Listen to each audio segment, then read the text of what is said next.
pisong halaga ng mga smuggled meat ang nakumpiska sa Kawit, Cavite. Ang mga sinalakay na cold storage facility, pinagmukha pang delivery warehouse para hindi mabisto. Nasa frontline ng balitang yan, si Jenny Dongon. Sa unang tingin, mukhang normal na bodega lang ang gusaling ito sa Kawit, Cavite.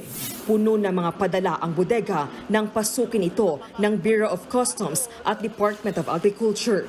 Pero nang suyurin ang bawat sulok ng gusali, dito na tumambad ang kahon-kahon ng mga umano'y smuggled na frozen meat. Makikita mo man paglabas mo mayroong false wall. Ano siya talaga itinago talaga. Kung hindi mo to papasukin, nandun ka sa labas, hindi mo siya makikitang may cold storage. Sari-saring frozen goods ang nakita, kabilang na ang karneng baboy, manok, peking duck, isda at dumplings. Sa pagtatala ng mga otoridad, aabot sa 100 milyong piso ang halaga ng nasabat. Ayon sa customs, posibleng galing sa China at Hong Kong ang mga kontrabando. Base ito sa markings sa mga pinaglagyan ng frozen goods. Sa kabuuan, 11 cold storage ang binuksan ng mga otoridad. Ito raw ang nagsisilbing bagsakan ng mga frozen meat at goods sa Metro Manila at kalapit na mga probinsya. Ikinasa ang operasyon matapos makatanggap ng tip ang customs tungkol sa mga kontrabando.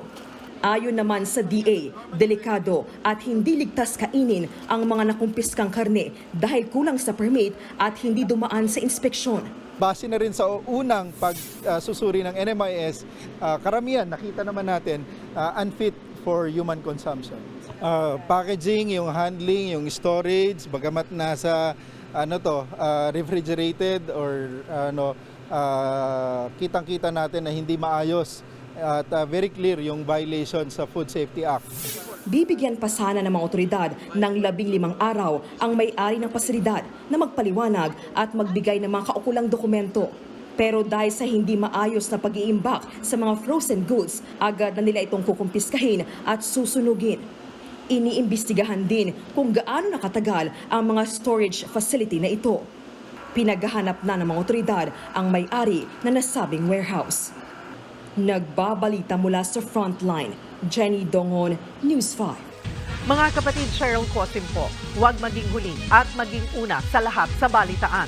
Para sa tuloy-tuloy na talakayang sa Frontline, mag-follow at mag-subscribe sa social media pages ng News 5.